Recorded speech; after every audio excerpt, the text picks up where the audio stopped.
드보라 성가대의 귀한 찬양에 감사드립니다. 오늘 본문 말씀을 가지고 통치자로서 다윗과 사울의 차이라는 제목으로 함께 하나님 은혜 선고하려고 합니다. 특별히 우리가 이제 지난 이틀 전에 이제 대선이 있었죠. 그리고 이 대선 결과를 놓고서 여러 가지 이제 희비가 교차되고 있는 요즘을 저희가 살고 있습니다. 특별히 희비가 교차될 수밖에 없는 것이 현재 우리나라나 또 우리나라뿐만 아니라 민주주의 국가들, 대부분의 세계 민주주의 국가들을 보면은 대부분의 국가들이 처음에는 여러 가지 주장들을 가지고 여러 당들이 있어요. 그래서 그 당들이 국민들의 의견들을 대표하면서 정치를 하다가 이 당들이 여러 개가 되니까 의견들이 갈리고 때로는 불리하기도 하고, 그래서 전략적으로 서로 힘을 합칩니다. 힘을 합치고 하다 보니까 아예 당끼리 연합이 돼버려요. 그래서 대부분의 국가들이 당들이, 수많은 당들이 정치를 구성하고 있는 것이 아니라 거대 양당과, 그래서 좌나 우라고 이야기하는 거대 양당과 또 작은 여러 가지 군소정당들로 정치가 이루어지는 것을 볼 수가 있고, 이러한 것이 우리나라에도 그대로 이루어지고 있는 것을 이번 대선을 통해서 저희가 볼 수가 있었습니다. 그리고 그 결과 양당이니까 내가 아니면은 너가 아니면 나, 그러니 서로 간에 질투와 시기와 분쟁이 있을 수밖에 없고, 그를 지지하는 국민들 간에도 분쟁이 있을 수밖에 없습니다. 그러나 성경은 선과 악에 대해서, 때로는 부와 빈곤에 대해서, 어떤 가치에 대해서든 양당, 흑백 논리로서만 이야기하는 것이 아닙니다. 하나님 안에서 모든 것이 선으로 하나가 된다는 것이 일관된 성경의 말씀입니다. 이스라엘의 역사 또한 그렇습니다. 이스라엘의 역사에도 사울과 다윗 두 사람 모두 이스라엘의 왕이었고, 통일 이스라엘을 다스렸던, 그것도 같은 기간인 40년을 다스렸던 왕들이지만, 두 왕들은 너무나 큰 차이가 있었고, 마치 양당 반대되는 모습처럼 사울당은 또 다윗당 있는 것처럼 둘이 굉장히 반대되는 모습이 많이 있었습니다. 그러나 그 둘을 온전케 하시는 것은 하나님께서 온전케 하신 것을 성경이 드러내고 증거하고 있습니다. 오늘 이렇게 통치자로서 다윗과 사울의 그 차이를 저희가 잘 살펴보면서 이 나라가 다윗의 통치가 이루어지는, 그리고 역사적 다윗이 아니라 신령한 영원한 다윗 왕가의 주인이 되시는 예수 그리스도의 통치가 이루어지는 복된 대한민국이 되기를 간절히 바라겠습니다. 우리가 이 다윗과 사울의 관계에 대해서 가장 잘 보여주는 말이 있다면 사무엘상 18장 7절부터 8절에 나오는 여인들의 노래겠죠. 이들은 노래하면서 사울은 천천히요, 다윗은 만만이라 노래합니다. 이 사울도 사실 이 천천도 작은 거 아니거든요. 그런데 이 사울은 자신에게 천천만 눌리고 다윗에게 만만을 눌리니 이제 다윗이 얻을 것이 왕이 말고 뭐가 있겠느냐라고 하면서 굉장히 큰 질투를 합니다. 그러나 정작 다윗은 사울을 단칼에 죽일 수 있는 기회가 여러 번 있었음에도 불구하고, 그가 여호와의 기름 부음 받은 자이기 때문에, 그가 하나님께 인정받은 자이기 때문에 내 손으로 그를 죽이지 않는다라고 순종하는 모습을 보입니다. 여기서부터 다윗과 사울의 그 됨됨이가 얼마나 다른지를 우리가 볼 수가 있습니다. 이 두 사람에게는 굉장히 유사한 부분도 많이 있습니다. 특별히 왕위에 오르는 장면이 굉장히 유사한데요, 이 다윗이나 사울이나 다윗이나 두 사람 모두 왕위에 오를 때 기름 부음을 받은 것이 아니라 왕위에 오르기 전부터 미리 기름 부음을 받은 사람들이었습니다. 그래서 우리가 사울을 봐도 사무엘상 9장 16절이나 10장 1절 말씀 볼 때, 원래 사울은 자기가 잃어버린 암낙이 찾으러 집을 떠났는데 사무엘을 만나가지고 사무엘과 대담 속에 결국에 기름 부음을 받고 네가 이스라엘의 왕이 될 것이다 라는 하나님의 말씀을 듣게 됩니다. 그리고 다윗 또한 이새의 그 아들들 중에 가장 말째, 그것도 사무엘이 와서 너희 아들들 중에 왕을 뽑겠다 찾아왔는데 이새가 부끄러워서 내놓지도 않을 만큼 비천한 아이였지만 그 막내였던 다윗이 사무엘에게 미리 기름 부음 받은 사건을 우리가 사무엘상 16장에서 이것을 살펴볼 수가 있습니다. 그리고 두 사람이 왕이 되는 과정도 굉장히 드라마틱합니다. 사울은 한 번 제비뽑기가 아니라 그 사무엘이 이제 사울과 둘이서 대담이 끝났습니다. 이스라엘 백성들에게 내가 사울이란 사람 만나갖고 기름 부었다, 광고 한마디도 하지 않고 이스라엘 백성들을 다 모아가지고 왕을 뽑겠다. 그래서 12지파 중에서 제비를 뽑아보니 베냐민 지파가 뽑혔습니다. 그리고 베냐민 지파 중에서 또 제비를 뽑아가지고 가문을 뽑고, 그 가문 중에 또 제비를 뽑아가지고 거기서 사울이 뽑힙니다. 이것은 통계학적으로 아예 불가능한 거죠. 그 수많은 이스라엘 백성들 중에서 제비 뽑기해가지고 왕이 되는데, 그 왕이 어제 사무엘이 만났던, 사무엘이 기름 부었던 바로 그 사울이었던 것입니다. 그래서 이렇게 사울에게 기름을 부으려고 하는데, 왕으로 선출하려고 하는데, 문제는 이스라엘 백성들이 듣질 않습니다. 그 중에 듣는 사람도 있지만 수많은 사람들이 저 베냐민 지파 사울이 뭐라고, 사실 이 사사시대 때 베냐민 지파는 워낙 사고뭉치 지파였으니까 이 베냐민 지파에 있는 모든 남자들이 멸절당할 지경까지 가는 굉장히 천대받는 지파였습니다. 그러니 무슨 베냐민 지파에서 우리를 다스리는 왕이 나오느냐, 무시당하고 그것을 인정하지 않는 사람들이 있었지만 암몬 사람들에게서 야베스를 구원하고 이 전쟁에서 승리함으로써 이 사울이 이스라엘 전체의 왕으로 등극하게 되죠. 다윗의 왕이 되는 과정 또한 한 번의 왕이 되는 것이 아니라 헤브론에서 통치를 시작하며 기름 부음을 받고 7년 6개월 동안 헤브론의 통치를 마친 다음에 예루살렘을 정복하고 예루살렘에서 이스라엘 전체의 왕이 되는 것을 성경이 기록을 하고 있습니다. 이처럼 두 사람 모두 하나님이 미리 선택하신 대로 성취되어서 그대로 왕이 되었던 인물들입니다.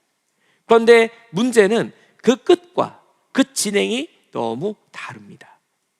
왜 달랐고 우리가 여기서 어떤 교훈을 얻을 수 있느냐, 오늘 우리가 그 내용을 살펴보려고 하는데요. 먼저 첫 번째로 영적 신분의 차이에 대해서 보도록 하겠습니다. 이 다윗과 사울에게는 결정적으로 영적인 신분이 차이가 납니다. 둘 다 이 땅에서는 왕이라는 신분을 가지고 있지만 영적으로 볼 때는 그 신분이 하늘 땅 차이인 거예요.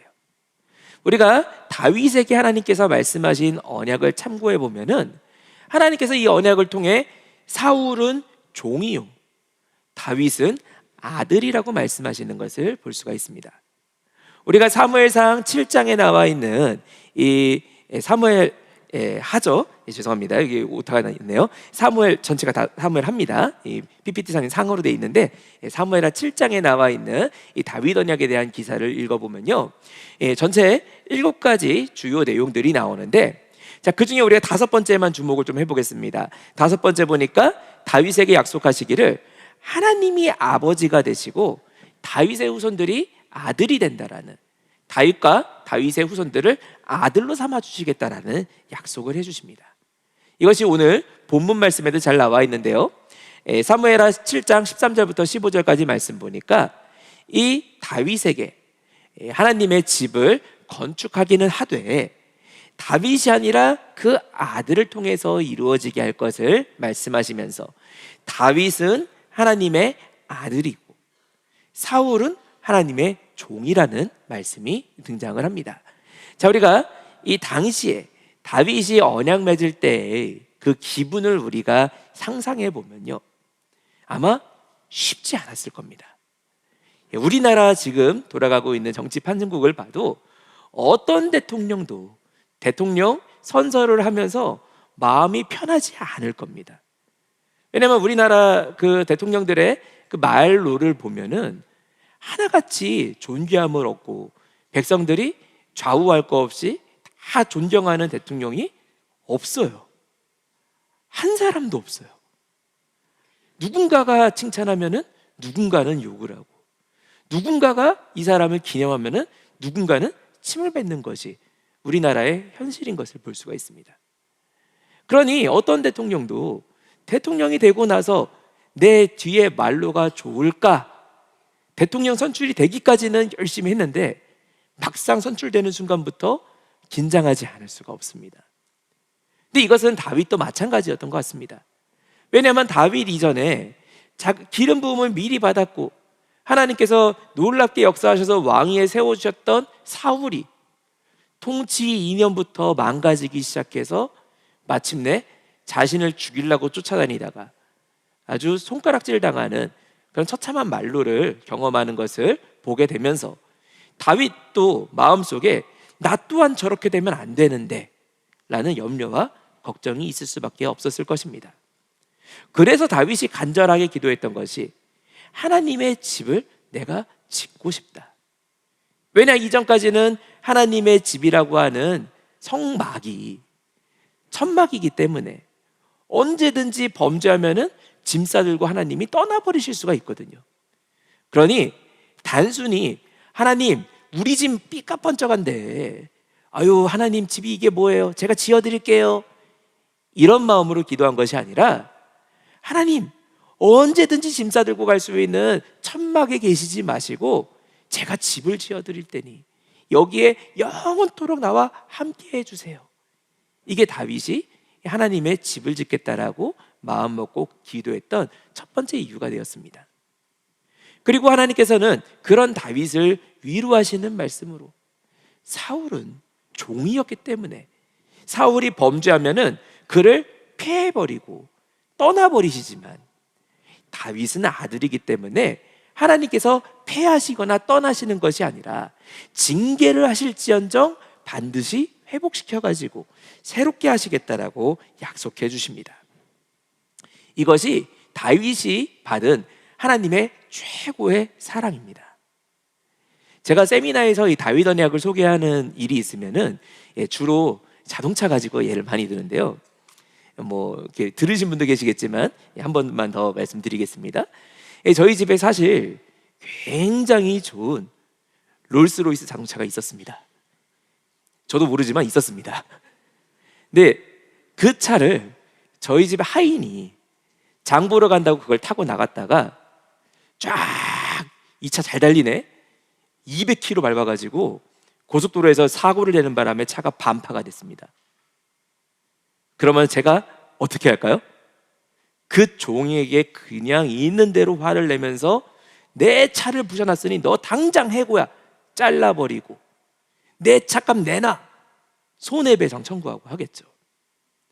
그런데 제 아들이 그 롤스로이스를 몰고 나가고 놀러 나갔다가 차를 완전 반파를 냈습니다. 병원에 전화가 왔어요. 쫓아가가지고 응급실 들어가면서 아이고 내 차야 하는 아빠가 어디 있어요? 너 다쳤니? 괜찮니? 그리고 보니까 다행히 차가 튼튼해갖고 애가 하나도 안 다쳤어요. 그때서야 야 너 앞으로 운전 못해 너 압수야 차키 뺐고. 그런데 차키를 뺏어도 평생 뺐나요? 나중에 뉘우치고 다시 운전 잘하면 돌려줍니다. 더 좋은 차를 사주죠. 이게 바로 종과 아들의 차이입니다. 그래서 요한복음 8장 35절부터 36절까지 말씀 보니까 종은 영원히 집에 거하지 못하는 자지만 아들은 영원히 집에 거하는 자라고 말씀을 하면서 아들이 종에 불과한 우리에게 자유케 하고 우리를 양자로 삼아주시면 우리도 그 아들의 영광을 누리게 된다라고 예수님께서 말씀하고 계십니다. 오늘날 이 자리에 모여있는 우리 모두가 종으로 부름받은 것이 아니라 아버지께서 우리를 양자 삼아서 아들로 이 자리에 불러주신 줄로 믿습니다. 그렇기 때문에 이 나라, 하나님의 아들들이 신앙생활을 영위하고 있는 이 나라, 아버지께서 징치하실지언정 포기치 않으시고 깨끗하게 새 것으로 완성하시는 놀라운 역사가 있다는 거 믿으시기 바랍니다. 우리 작은 두 번째로 아들의 영광에 대해서 보겠습니다. 이 아들에게는 어떠한 영광이 있느냐? 우리가 그 아들이라는 것은 우리 갈라디아서 4장 6절부터 7절까지 말씀 보니까 너희가 아들인 고로 하나님께서 그 아들의 영을 우리 마음 가운데 보내셔서 하나님을 아바 아버지라고 부르게 하셨다. 아바 아버지 이렇게 하니까 뭔가 막 호칭 같은데 아바 아빠예요. 아빠. 한국어로 번역하면 아빠입니다. 우리가 하나님을 아빠 아버지라고 부를 수 있게 우리에게 하나님의 영으로 찾아와 주셨다는 거예요. 그래서 그 사람이 혈통으로 말미암은 것이 아니라 또 누가 소개해 줘서가 아니라 우리 안에 예수 그리스도 영이 찾아왔기 때문에 우리가 종의 신분에 있는 것이 아니라 아들의 신분으로 옮겨졌다는 것이죠. 그리고 그 아들에 대해서 베드로전서 2장 9절 말씀 보면은 그 아들을 다른 표현으로 택하신 족속이요 왕 같은 제사장이라고 말씀을 하고 있습니다. 우리 한글 성경은 이것을 왕 같은 제사장, 그러니까 우리가 머릿속으로 생각할 때 야, 잘 나가는 제사장인가 보다 이렇게 생각하는데 헬라어 원문으로 보면은 왕인 제사장, 왕 곧 제사장이라는 의미가 되겠습니다. 왕인 동시에 제사장인 존재라는 거예요. 오늘날 우리가 아들이기에, 하나님께 아들이기에 왕이자 제사장으로서 오늘 이 자리에서 예배드리고 만물을 통치할 수 있는 주권을 아버지께서 주신 줄로 믿습니다. 아들이 지멋대로 통치하는 것이 아니라 아들에게 주신 통치의 가장 강력한 리모컨이 있어요. 그 리모컨이 뭐냐? 기도입니다. 아니 세상에 싸움을 하는데 아니 군인들이 양쪽에서 적군을 서로 외나무 다리에서 1대1로 만났어요. 한 손에는 총이 있고 한 손에는 빵 잘라 먹으려던 빵칼이 있어요. 적이랑 싸우는데 어떤 무기를 쓰실 거예요? 빵칼을 쓸까요? 총을 쓸까요? 당연히 총을 쓰겠죠. 내가 살고 죽는 문제에는 가장 강력한 나의 무기를 사용합니다. 그렇다면 우리가 나라와 민족을 위해서 이 민족이 살고 죽는 문제를 위해서 우리가 싸울 때 우리가 빵칼로 싸워야 될까요? 가장 강력한 무기로 싸워야 될까요? 가장 강력한 무기죠. 그리고 믿는 자에게 주신 가장 강력한 무기는 우리의 육체적인 힘이나 머리로 발휘할 수 있는 지능이 아니라 하나님께 기도하는 믿음의 힘인 줄로 믿습니다. 그래서 이러한 믿음의 권세를 주신 자들이기 때문에 하나님께서는 그를 가리켜 왕 같은 제사장이라고, 하나님 앞에 통치권을 가지고 있고 순종하고 다스릴 수 있는 존재라는 것을 말씀을 하고 있습니다. 자, 이러한 존재가 바로 다윗이었고, 이 다윗이 보여주는 그림자였고 사울과의 결정적인 차이를 가지고 오는 것이었죠. 자, 그렇다면 이 두 사람이 하나님께 대해서는 어떤 차이가 있었느냐? 우리가 큰 두 번째로 하나님께 대한 차이를 보도록 하겠습니다. 이 다윗과 사울의 하나님께 대한 차이를 보면요, 자, 우리가 작은 첫 번째로 우리가 두 가지를 볼 건데요, 자기 생각과 아버지 생각의 차이가 있었습니다. 사울의 생각은 하나님께 대하여 늘 자기 생각입니다. 그런데 다윗의 생각은 하나님께 대하여 늘 아버지 먼저 생각입니다. 자, 우리가 사울의 모습을 보니까 사무엘상 14장 24절부터 이 14장에 나오는 예를 제가 한 가지 소개해 드리려고 하는데, 이 14장에 보니까 이 블레셋과의 전쟁 가운데 사울이 갑자기 어느 날 삘이 꽂혀가지고 경솔하게 맹세를 합니다. 야, 누구든지 오늘 해가 지고 저 블레셋들을 완전히 진멸하기 전까지 밥을 혹은 뭐 물을 뭐든 간에 입에 넣고 먹기만 하면은 그는 반드시 죽이리라. 절대 먹지도 말고 우리 무조건 싸워갖고 저들 다 죽여야 된다. 이런 맹세를 합니다. 그래서 사울 혼자 맹세한 게 아니라 누구든지라고 하니까 싸워야 되는 군인들도 밥도 먹지 못하고 전쟁터에서 싸우게 됩니다. 그러니 다 힘을 발휘하지 못하고 피곤했다라고 말씀을 하고 있죠. 저희도 작업할 때, 제가 청년 때 여주에서 이제 헵시바 때 이렇게 가고 작업을 하는데, 저희 같이 작업하던 친구 중에 누가 금식을 하고 있었어요. 기도 제목이 있어갖고 나름대로 이제 3일 금식을 한다고. 근데 그러다가 작업 있다고 하니까 이제 작업을 간 거죠. 그러니까 평소 같으면은 뭐 돌이고 뭐고 이게 뭐 훌쩍훌쩍 들만한 친구가 밥을 이틀을 못 먹었으니까 비실비실해요. 뭐 들지도 못하고 막 그냥 허걱거리고, 그 힘들어서 막 이러고 있는데 이제 거기에 원로 목사님이 쫙 보러 오셨어요. 야, 얘는 왜 이렇게 비실비실해? 그래서 이 친구가 칭찬받을 줄 알고, 제가 금식하고 있습니다. 제가 기도 제목이 있었고 3일 금식하고 있습니다. 칭찬받았을까요? 혼났을까요? 너 이 새끼 정신이 있냐고. 야, 아버지라는데 왜 여기서 이러고 있어? 하고 막 뭐라고 하시면서 당장 가서 밥 먹고 와. 그리고 바로 식당으로 보내셨어요. 그리고 와서 열심히 일을 했죠. 금식하지 말라는 게 아니에요. 하나님의 뜻이 무엇인지 분별하고 하나님의 뜻에 맞게 금식을 해야지, 하나님의 뜻과 상관없는 인간적인 생각에 주술적인 금식이 되면 안 된다는 거예요. 그런데 사울은 지금 하나님의 명령도 없어요. 사울 혼자, 야, 저 블레셋들 내가 다 부술 때까지 누구든지 밥 먹으면 다 죽여버릴 거야. 아무런 하나님과 상관이 없는 자신의 맹세를 하였습니다. 그런데 이 자리에 하필이면 요나단이 그 자리에 없었습니다. 그래서 사울이 그런 맹세를 했는지도 몰랐어요.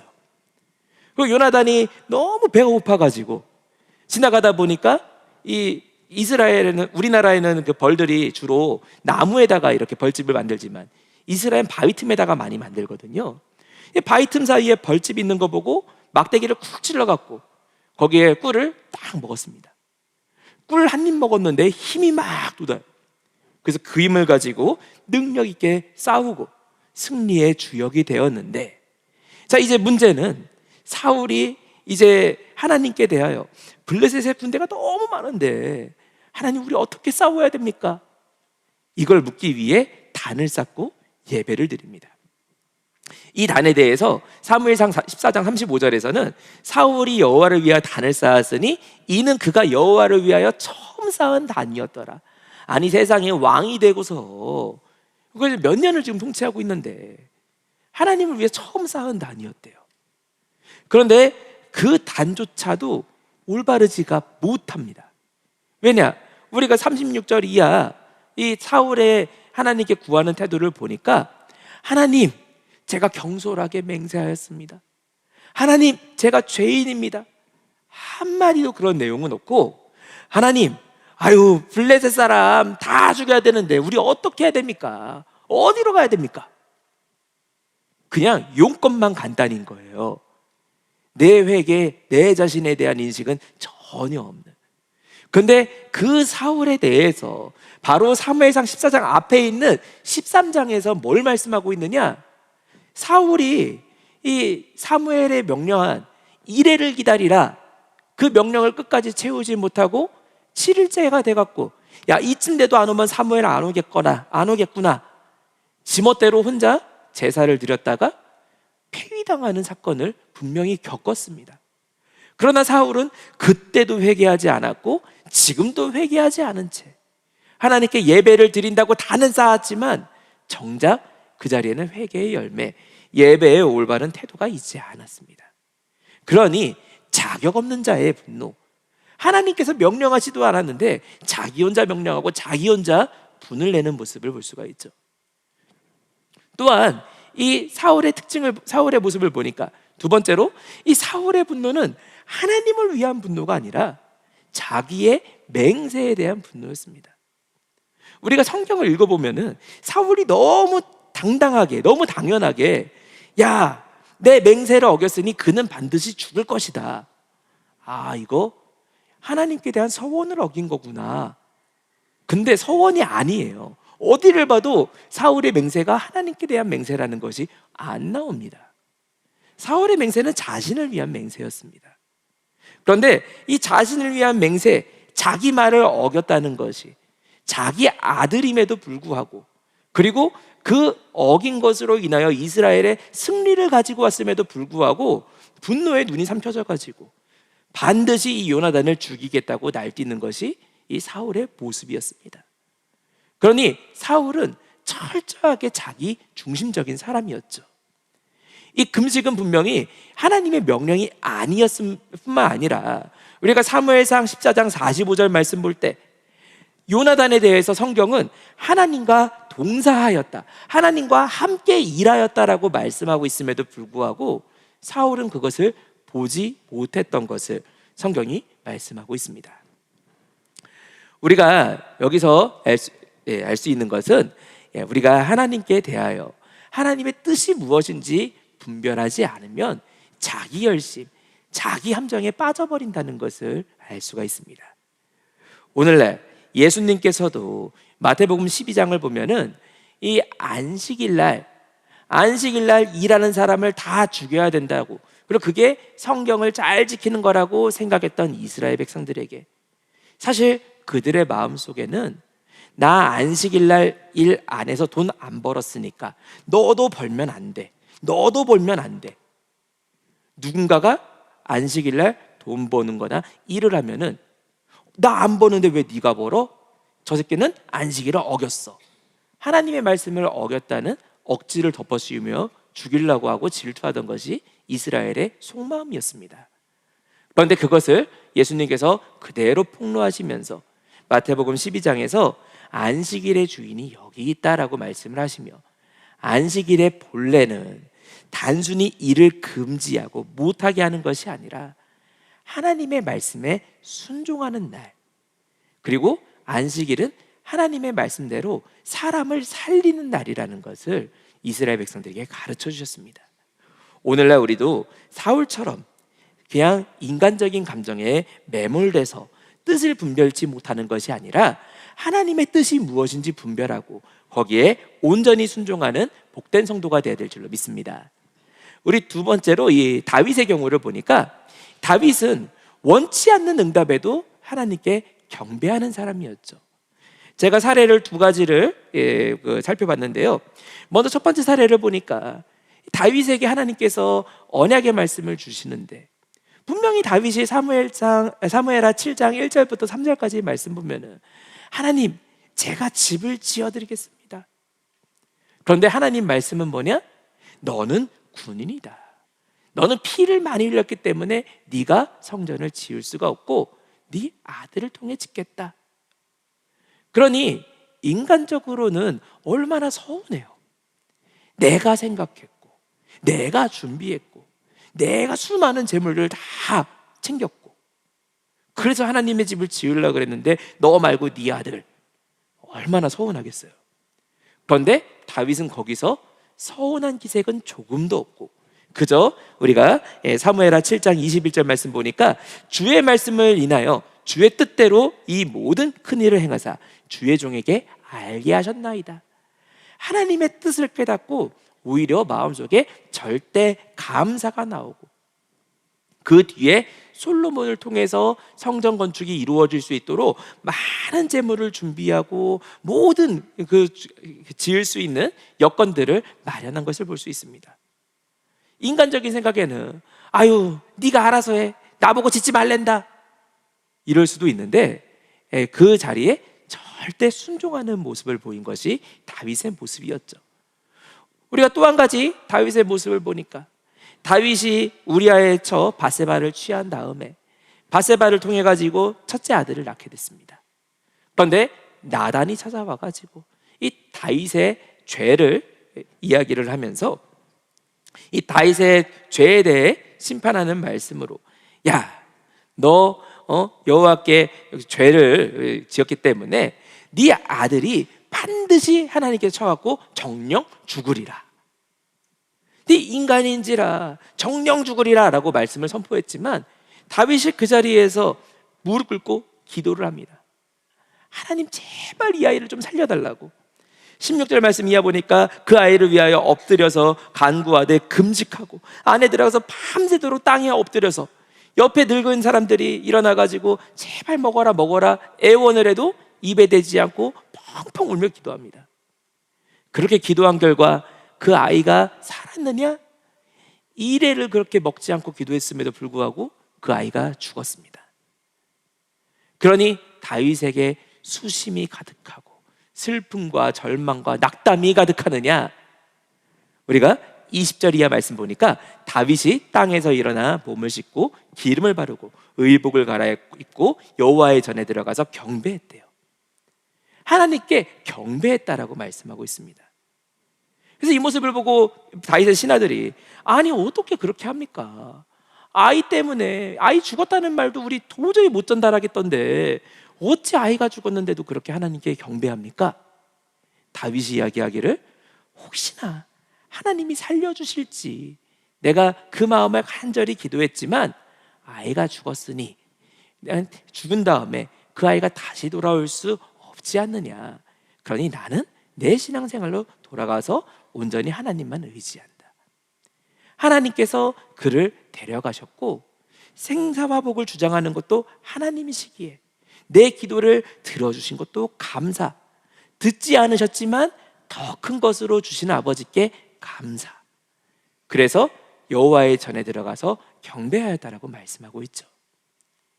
오늘날 우리도 나라 민족을 걸머쥐고 대선을 놓고 뜨겁게 기도하였습니다. 새벽에 나와 부르짖고 기도하였죠. 그러나 때로는 어떤 분들에게는 원하는 결과일 수도 있고 어떤 분들에게는 원치 않는 결과일 수도 있습니다.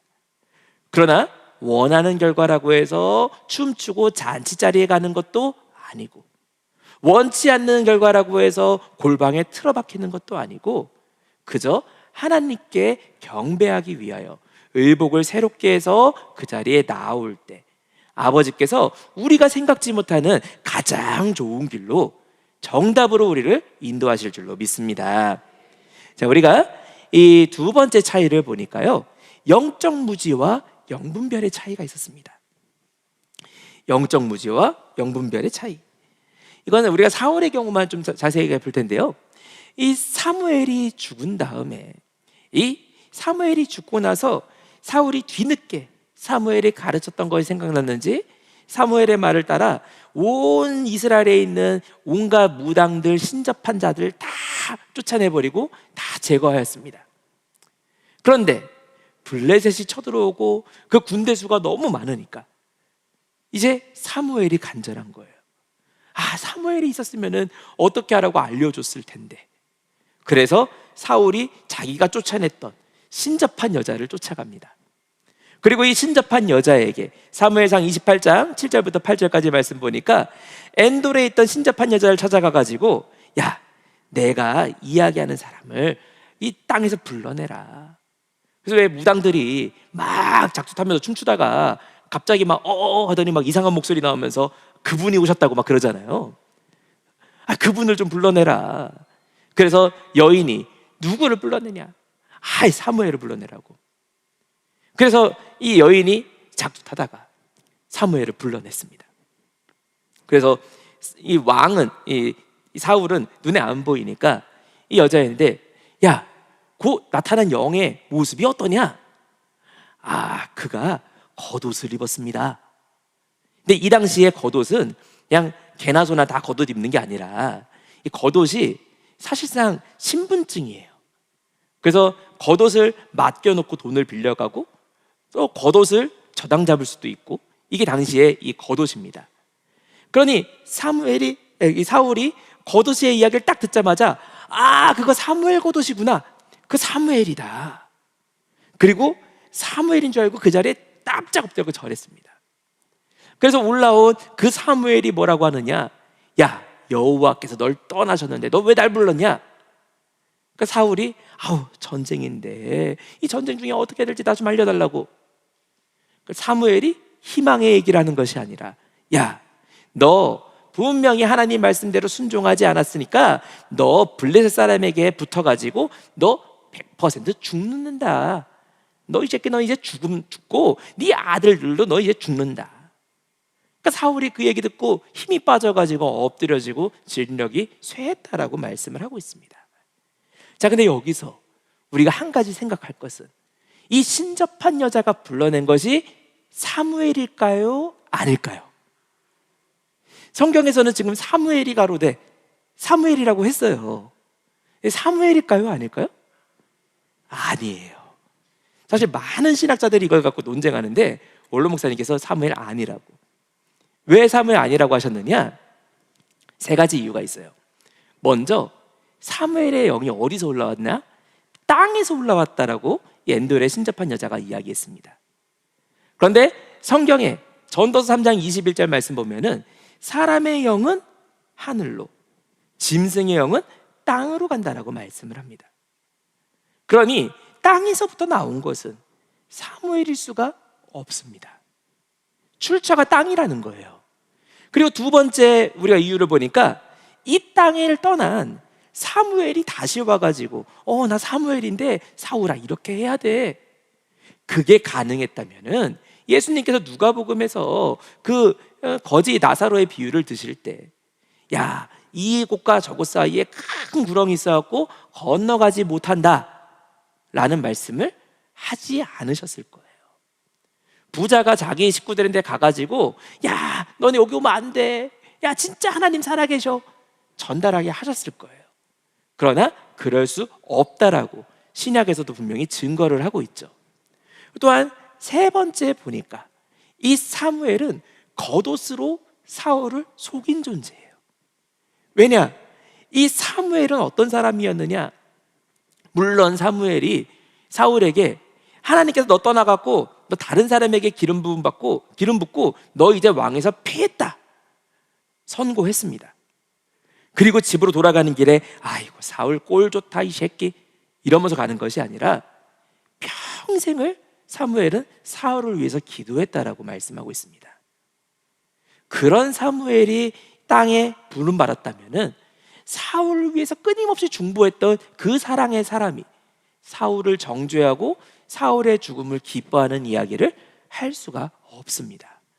이런 저주의 말을 퍼붓는 것은 사무엘의 모습을 하고 사무엘의 형상으로 나타난 거짓 선지자, 거짓 영, 마치 광리의 천사로 자신을 위장한 사단의 역사였던 것을 성경은 여과 없이 드러내고 있는 것이죠.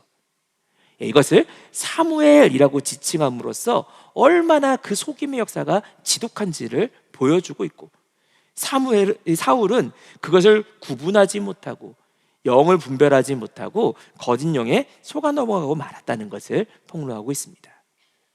오늘날 우리가 유튜브 같은 거 보면요, 유튜브에서도 나라 민족을 위해서 내가 계시를 받았다, 하나님께서 이렇게 하라고 하셨다, 막 별별 사람들이 다 있더라고요. 하나님께서 이렇게 하라고 하셨다, 그 말이 맞다면 기도할 때 우리 각자에게 응답하십니다. 우리가 그런 거짓 영, 거짓으로 나타나는 영에게 속는 것이 아니라 하나님의 뜻을 올바로 분별하고 우리에게 가르쳐 주신 바른 역사관을 바탕으로 바르게 판단함으로써 영들을 분별하고 아버지의 뜻을 행하는 우리 평강제일교회가 되어야 될 줄로 믿습니다. 우리 마지막 세 번째로 이웃에 대한 차이를 보고 마무리하도록 하겠습니다. 하나님께 대한 이 신앙의 차이는 이 땅에서의 행위에 있어서도 차이를 나타냈습니다. 자, 우리가 사울의 행위를 보니까 사울은 철저하게 자기 사람들만, 지네끼리만 모여있는 사람이에요. 그래서 우리가 사무엘상 9장 1절 보니까 이 사울은 누구냐? 베냐민 지파 사람이에요. 그런데 사무엘상 22장 6절부터 7절에 사울이 다윗을 추적할 때 사울이 자기 신하들을 다 모아놓고서 에셀나무 아래 딱 앉아가지고 그늘에서 창을 들고 왕의 위엄을 뽐내며 딱 앉아있는데, 그러면서 이제 신하들 전체를 부릅니다. 야, 너희 신하들아, 우리나라식으로 이야기하면은 야, 너희 장관들, 차관들, 우리 국회의원들. 그런데 이걸 뭐라고 부르느냐? 너희 베냐민 사람들아. 이건 무슨 말이에요? 사울의 신하들이 다 어디 출신이에요? 베냐민 출신이에요. 통일 이스라엘 12지파의 왕인데 신하들을 부르는 표현이 너희 베냐민 사람들아. 모든 신하들이 다 자기 지파 사람들이에요. 얼마나 철저하게 이기적이고 자기 사람들만 옆에 두는 사람인지 사울의 속성을 그대로 보여줍니다. 반면에 다윗은 어떤 사람이냐?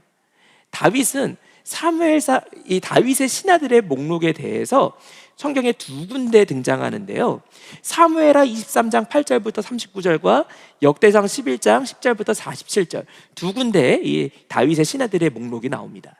그런데 이 두 군데에 나오는 목록이 조금 다른 것이, 사무엘서는 통일왕국 후기, 그러니까 사무엘과 다윗의 통치를 마친 다음에 사무엘서가 완성이 됐어요.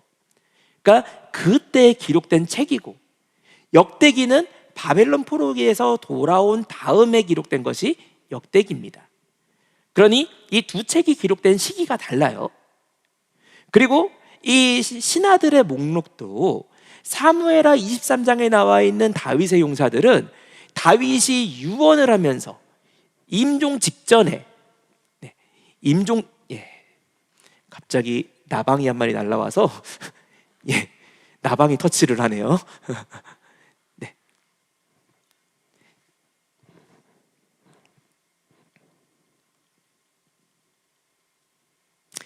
그래서 이 사무엘하 23장에서는 다윗의 임종 직전에 이 다윗의 마지막을 지키고 있던 용사들을 기록하고 있습니다.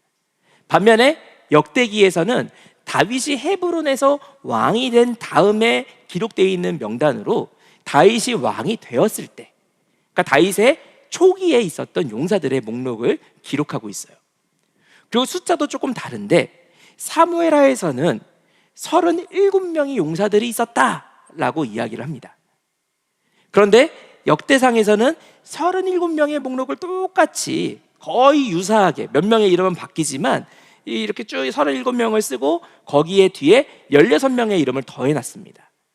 그러니까 아마 이 사람들은 초기에는 있었고 후기에는 없던 사람들이겠죠. 그런 16명을 더 추가한 것을 볼 수 있고, 실제 이름 수가 또 틀려요. 이 사무엘하 23장에는 37명의 용사들이 있었다라고 하면서 이름 수를 세보면 아무리 세봐도 36명입니다. 이 한 명이 왜 빠졌느냐? 역대상 11장에서는 2명이 빠져 있고 실제 53명이 나와야 되는데 51명만 기록되어 있는데, 여기에 왜 빠졌느냐?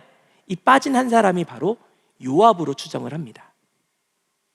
요압은 37명의 용사들이라고 부름받을 만큼 아주 강맹하고 다윗의 전쟁마다 항상 1순위로 등장하는 사람이지만, 그러나 그 끝에 아도니아를 따라감으로써 하나님의 뜻에서 멀어지고 자기 뜻대로 살아버린 사람입니다. 그래서 그 요압의 이름을 빼버리고 36명의 명단만 기록되어 있는 것을 볼 수 있고, 역대상 11장에서는 세 용사를 언급하면서 사무엘하에 나와 있는 한 사람을 더 빼서 51명만 이름이 기록되어 있는 것을 볼 수가 있습니다. 자, 그런데 이 족보를 저희가 자세히 보면요, 너무너무 신기한 이름들이 있어요. 먼저 베냐민 지파 사람들이 들어있습니다. 아까 이 베냐민 지파가 누구네 지파냐? 사울 지파였죠. 당장 다윗과 원수였던 이 베냐민 지파 사람들이 사무엘하 역대상 양쪽 다 나와 있어요. 이건 무슨 말이냐? 다윗의 초기부터 다윗의 말기까지 끝까지 따라다닌 사람들이라는 거예요. 다윗이 베냐민 사람들에게 쫓겨짐을 당할 때도 이때도 베냐민 편에 서지 않고 자기가 베냐민 사람이지만 다윗을 쫓아다니던 용사들이 있었다는 것을 말씀하고 있는 것이죠. 그래서 아호와 사람 엘르아살, 이 엘르아살은 심지어 세 용사 중에 한 명이죠. 그리고 살몬, 그리고 아나돗 사람 중에 아비에셀, 이 사람은 후에 다윗의 9월 장관이 됩니다. 그리고 기브아 사람 이때, 이렇게 베냐민 지파 사람들도 다윗이 차별 없이 다 공의대로 이 사람들을 사용했어요.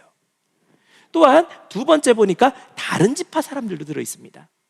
아까 이 베냐민 사람 사울은 철저하게 베냐민 사람들만 내리고 일을 했는데, 다윗은 에브라임 지파 사람도 있고 갓 지파 사람도 있고 르벤 지파 사람도 있고, 그것도 에브라임 지파 중에는 장관이 둘이나 있어요. 이 헬레스라는 사람은 12장관 중에 7월 담당자, 브나야는 11월의 담당자. 그래서 이런 위대한 용사들을 낳으면서 이들을 골고루 사용한 것을 성경이 기록을 하고 있습니다. 또 우리가 세 번째 특징을 보니까 이방인들도 들어있습니다. 유대인들, 이방인들을 보면 너는 지옥의 땔감이야 라고 생각하는 그 완고한 유대인인데, 다윗은 암몬 사람 셀렉, 헷 사람 우리야, 모압 사람 이드마, 이방인들도 아주 가감없이 다 하나님 일에 동참시킨 것을 성경이 기록을 하고 있죠. 그리고 네 번째 보니까 신분의 차이가 나는 사람도 기록이 되어 있어요. 요압의 병기 잡은 자, 브에롯 사람 나아레라는 사람이 기록되어 있는데, 요압의 병기 잡은 자, 이게 무슨 말이냐? 이거는 우리가 시대상을 보면 이해가 되는데요, 이 당시는 이스라엘이 청동기에서 철기로 바뀔 때입니다. 그러니까 철기는 너무너무 비싸요. 그리고 칼은 철이 훨씬 더 많이 들어가기 때문에 창과는 비교도 할 수 없을 만큼 비쌉니다. 그리고 청동기보다 철기 칼은 훨씬 무겁습니다. 그래서 당시에 전쟁터에 나갈 때 그냥 가벼운 무장을 가지고 나가면서 내 뒤에 칼 들고 쫓아다니는 이 사람이 병기 잡은 자예요. 그러니 오늘날식으로 이야기하면은 약간 집사, 시종 같은 사람이죠. 그런데 37명의 명단 가운데 주인인 요압과 동등한 위치로 요압의 병기 잡은 자 나아레라는 사람이 들어가 있습니다. 그리고 정작 요압의 이름은 빠져버렸습니다. 다윗은 그 신분이 낮든 천하든 관계하지 않고 그들을 다 골고루 선용했던 것이죠. 게다가 사무엘하 18장 14절부터 15절까지 말씀 보면은, 물론 여기에 나아레라는 사람의 이름이 나와 있지는 않지만 다윗의 아들인 압살롬이 반역했을 때 그 압살롬을 어떻게 죽였느냐, 요압이 창을 던져갖고 다 그냥 이 숨통을 끊어놓고 나머지 시체를 갖다가 이 병기 잡은 자 10명이 가고 푹푹 찔러갖고 잔인하게 살해했습니다. 물론 여기에 나아레라는 사람이 들어갔는지 안 들어갔는지는 알 수 없지만 그 자리에 같이 했던 인물일 텐데, 그 전쟁터에 같이 갔던 인물일 텐데 아무런 감정 없이 그를 용서하고 그를 사용하는 다윗의 됨됨이를 우리가 볼 수가 있죠. 그리고 마지막 5번째로 원수의 아들이자 자신의 피해자인 사람도 포함되어 있습니다. 저는 사실 이 사람이 제일 내가 다윗이었으면 그럴 수 있었을까? 우리가 길로 사람 아히도벨의 아들 엘리암이라는 이름이 사무엘하 23장 34절에 기록된 것을 볼 수가 있는데요, 이 길로 사람 아히도벨은 누구냐? 압살롬이 반역할 때 다윗의 모사였고 다윗에게 있어서 제갈량 같은 사람이었지만 압살롬 편을 들어갖고 다윗을 가장 괴롭게 만들었던 사람이었습니다. 원수 중에 원수였죠. 그 원수의 아들이에요. 게다가 이 엘리암은 또 어떤 사람이냐? 우리가 사무엘하 11장 3절 말씀 보니까 이 사람은 엘리암의 딸 햇사람 우리아의 밧세바의 아빠예요.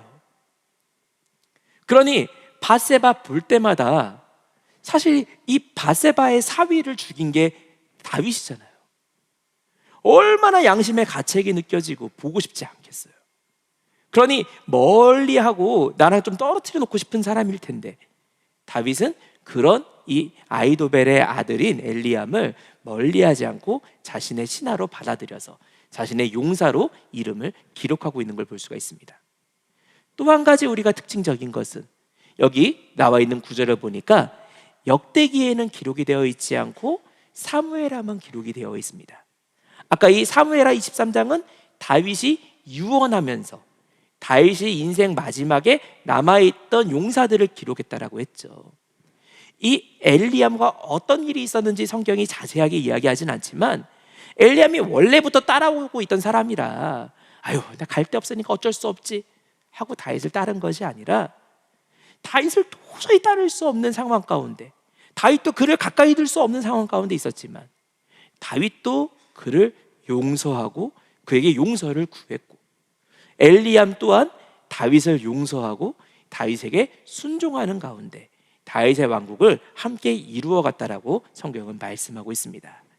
이것이 바로 올바른 왕된 자의 통치 방법입니다. 오늘날 대선이 끝나고 새로운 대통령이 선출된 가운데 우리나라 또한 나와 같이 일하던 자, 나랑 생각 똑같은 자, 이 사람들만 모여서 나라가 다스려지는 것이 아니라 나와 원수 같았고 나와 생각이 다른 자들도 함께 힘을 합쳐가지고 하나님의 나라를 완성해가는 복된 대한민국 되기를 간절히 바라겠습니다. 그래서 요한일서 4장 20절부터 21절 말씀 보니까 누구든지 하나님을 사랑하노라 라고 말하면서 그 형제를 미워하면은 거짓말하는 자래요.